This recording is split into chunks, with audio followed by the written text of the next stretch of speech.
Hello everyone. Welcome to daily current affairs. चलो शुरू करते हैं आज का current affair. First question is 23 June 2022 को किसे राष्ट्रीय जांच एजेंसी का महानिदेशक नियुक्त किया गया? दिनकर गुप्ता। कैबिनेट की नियुक्ति समिति ने पंजाब के पूर्व पुलिस महानिदेशक दिनकर गुप्ता को राष्ट्रीय जांच एजेंसी के महानिदेशक के रूप में नियुक्त किया है। दिनकर गुप्ता 31 मार्च 2024 यानी उनकी सेवानिवृत्ति की तारीख या अगले आदेश तक जो भी पहले हो तक राष्ट्रीय जांच एजेंसी के प्रमुख का पद संभालेंगे। गुप्ता को 1992 और 1994 में 2 पुलिस वीरता पदकों से सम्मानित किया गया था। राष्ट्रीय जांच एजेंसी की स्थापना 31 दिसंबर 2008 में की गई थी। राष्ट्रीय जांच एजेंसी का मुख्यालय नई दिल्ली में स्थित है। वर्ष 2023 में G20 की बैठक भारत के किस राज्य या केंद्र शासित प्रदेश में आयोजित की जाएगी? जम्मू कश्मीर। जम्मू कश्मीर में उसके स्पेशल दर्जे को वापस लेने के बाद यह पहली बड़ी अंतर्राष्ट्रीय बैठक होगी। G20 विश्व की सबसे बड़ी 19 अर्थव्यवस्थाओं और यूरोपियन संघ का एक समूह है। इस समूह के देश वैश्विक जीडीपी में 80%, वैश्विक जनसंख्या में 60% और वैश्विक व्यापार में 75% की भागीदारी करते हैं। भारत 1 दिसंबर 2022 से G20 की अध्यक्षता करेगा और वर्ष 2023 में पहली बार G20 नेताओं के शिखर सम्मेलन का आयोजन वह मेजबानी करेगा। G20 देशों में अर्जेंटीना, ऑस्ट्रेलिया, ब्राजील, कनाडा, चीन, Germany, France, Bharat, Indonesia, Italy, Japan, Mexico, रूस, सऊदी अरब, दक्षिण अफ्रीका, दक्षिण कोरिया, तुर्की, संयुक्त राज्य अमेरिका, यूनाइटेड किंगडम और यूरोपियन संघ शामिल है। हाल ही में कौन सा देश एशियाई ट्रैक साइकिलिंग चैंपियनशिप 2022 में 27 पदक के साथ शीर्ष स्थान पर रहा है? जापान। जापान एशियाई ट्रैक साइकिलिंग चैंपियनशिप में कुल 27 पदक जीतकर पहले स्थान पर रहा। दिल्ली के इंदिरा गांधी इंडोर खेल स्टेडियम में इसका आयोजन किया गया। इस चैंपियनशिप में भारत 5वें स्थान पर रहा है तथा भारतीय साइकिलिंग टीम ने 2 स्वर्ण, 6 रजत और 5 कांस्य पदक सहित कुल 23 पदक जीते हैं। यह किसी भी भारतीय साइकिलिंग दल का सर्वश्रेष्ठ प्रदर्शन रहा है। 24 जून 2022 को रक्षा अनुसंधान एवं विकास संगठन ने vertical launch short range surface to air missile का सफल परीक्षण कहाँ किया है? चांदीपुर, उड़ीसा में। रक्षा अनुसंधान एवं विकास संगठन ने ओडिशा के चांदीपुर तट पर vertical launch short range surface to air missile का सफल परीक्षण किया। इस मिसाइल की मारक क्षमता करीब 25 से 30 किलोमीटर है। यह अधिकतम 12 किलोमीटर की ऊंचाई तक जा सकती है।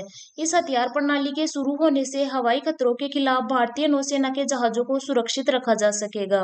यह मिसाइल एक जहाज से चलने वाली हथियार प्रणाली है जो समुद्री स्किमिंग टारगेट सहित सीमा पर हवाई खतरों को बेअसर कर पाने में सक्षम है। इसे डीआरडीओ और भारत डायनेमिक्स लिमिटेड ने मिलकर बनाया है। हाल ही में वैज्ञानिकों ने कहां पर दुनिया के सबसे बड़े जीवाणु की खोज की है? कैरेबियन द्वीप समूह। वैज्ञानिकों ने कैरेबियन मैंग्रोव के दलदल में दुनिया के सबसे बड़े जीवाणु थियोमार्गरिटा मैग्निफिका या मैग्निफिकेंट सल्फर पर्ल की खोज की है। यह जीवाणु कैरेबियन द्वीप समूह के ग्वाडेलोपे मैंग्रोव के ग्रुप में पाया गया है। ज्यादातर जीवाणु माइक्रोस्कोपिक होते हैं लेकिन इस जीवाणु को नग्न आंखों से भी देखा जा सकता है। इसका आकार सामान्य बैक्टीरिया से 5000 गुना बड़ा है और इसकी औसतन लंबाई 1 इंच का 1/3 के बराबर है।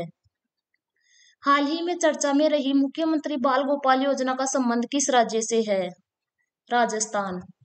इस योजना के तहत राजकीय विद्यालयों में अध्ययनरत करीब 69,21,000 बच्चों को पाउडर से तैयार दूध सप्ताह में 2 दिन मंगलवार और शुक्रवार को उपलब्ध करवाया जाएगा। कक्षा 1 से 5 तक के बच्चों को 150 मिलीलीटर एवं कक्षा 6 से 8 तक के बच्चों को 200 मिलीलीटर दूध वितरित किया जाएगा।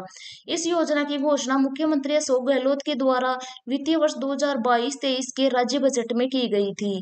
इस योजना के लागू होने से कक्षा 1 से 8वीं तक के बच्चों के पोषण स्तर में सुधार होने के साथ ही राजकीय विद्यालयों में नामांकन एवं उपस्थिति में वृद्धि होगी। हाल ही में केंद्रीय खाद्य प्रसंस्करण उद्योग राज्य मंत्री ने कहां पर नेशनल कॉन्फ्रेंस ऑन मिलेट्स का उद्घाटन किया है? नई दिल्ली। केंद्रीय खाद्य प्रसंस्करण उद्योग राज्य मंत्री प्रहलाद सिंह पटेल ने बाजरा पर राष्ट्रीय सम्मेलन या नेशनल कॉन्फ्रेंस ऑन मिलेट्स का उद्घाटन किया। इस सम्मेलन की theme the future super food for India है। इसका आयोजन एसोचैम ने खाद्य प्रसंस्करण उद्योग मंत्रालय के सहयोग से किया है। इस सम्मेलन का आयोजन खाद्य और पोषण सुरक्षा सुनिश्चित करने के अवसरों और चुनौतियों पर चर्चा करने के लिए किया गया है।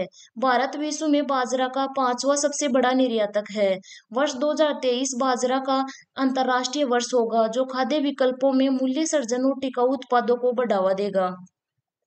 हाल ही में किस राज्य सरकार ने प्राथमिक विद्यालयों में छात्रों को नामांकित करने के लिए 70वें शाला प्रवेशोत्सव अभियान की शुरुआत की है?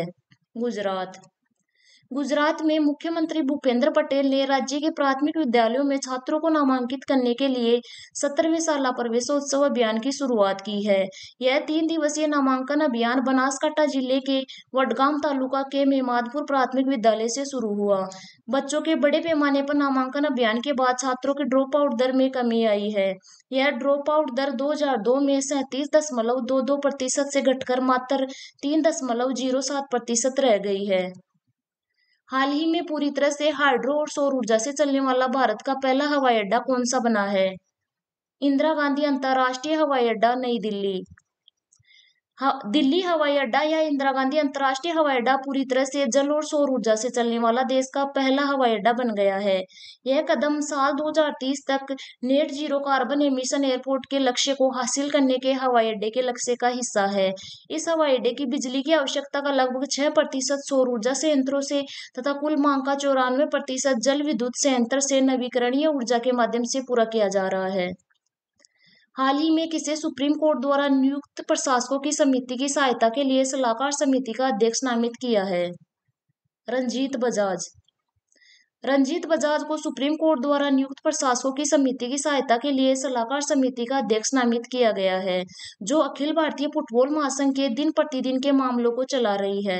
अखिल भारतीय फुटबॉल महासंघ के विभिन्न विभागों के दिन प्रतिदिन के मामलों की देखरेख के लिए प्रशासकों की समिति द्वारा 12 सदस्यीय सलाहकार समिति नियुक्त की गई थी और सलाहकार समिति प्रशासकों की समिति के सभी सदस्यों को उनकी जानकारी और अनुमोदन के लिए यदि आवश्यक हो नियमित रिपोर्ट भेजेगी। अखिल भारतीय फुटबॉल महासंघ की स्थापना 23 जून 1937 में की गई थी। अखिल भारतीय फुटबॉल महासंघ का मुख्यालय नई दिल्ली में स्थित है। आज की क्लास में इतना ही, मिलते हैं नेक्स्ट क्लास में। Thanks for watching.